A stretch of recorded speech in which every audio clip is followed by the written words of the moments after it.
Siti Fadilah Supari. Beliau adalah mantan Menteri Kesehatan di era pemerintahan Presiden Susilo Bambang Yudhoyono.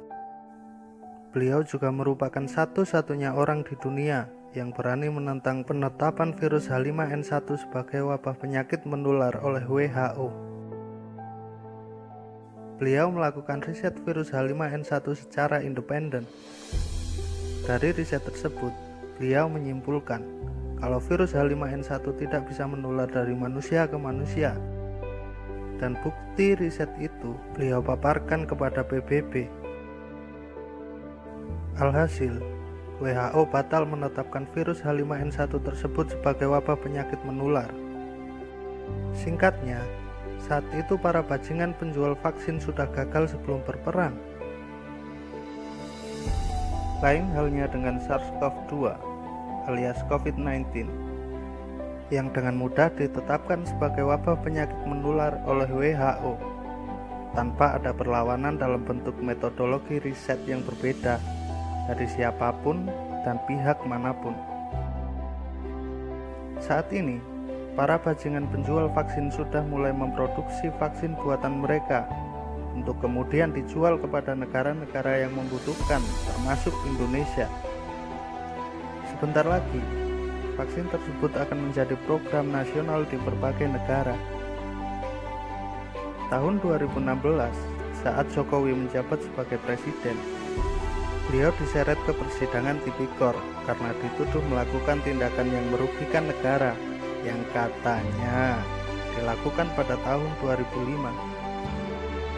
Kriminalisasi. Ruslan Buton adalah mantan Panglima Serdadu Trimatra Nusantara. Saat masih menjadi anggota TNI, beliau menangkap 5 orang TKA ilegal asal Cina. Beberapa hari setelah itu, beliau didatangi 1 orang perwira TNI dan 1 orang perwira Polri dengan membawa sejumlah uang untuk menebus 5 TKA ilegal tersebut. Tetapi beliau tak mau melepas 5 TKA ilegal itu. Pada tahun 2018, beliau dipecat dan dikenakan hukuman 1 tahun 10 bulan karena dituduh terlibat dalam kasus penganiayaan yang berujung kematian seorang warga bernama Lagode. Lagode sendiri adalah seorang residivis yang kembali tertangkap tangan pencuri. Saat ditangkap anggota kepolisian, Lagode dititipkan di pos TNI tempat Ruslan Buton. Setelah itu, Lagode berhasil melarikan diri dan masyarakat kembali memergoki Lagode sedang mencuri hingga Lagode diamuk massa. Saat itu, TNI mengamankan Lagode dan membawa Lagode kembali ke pos. Tak berapa lama, Lagode meninggal. Meskipun masyarakat setempat sudah membuat petisi yang ditandatangani oleh 187 warga, termasuk tokoh agama dan tokoh masyarakat untuk menentang putusan majelis hakim yang menghukum beliau 1 tahun 10 bulan masa tahanan, itu semua tak merubah putusan majelis hakim.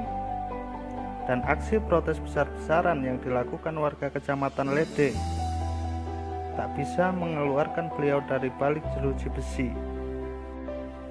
Warga Kecamatan Lede sendiri menilai kalau putusan majelis hakim itu tidak tepat. Sebab Lagode dikenal sebagai pencuri yang seringkali berkomplot saat melakukan pencurian.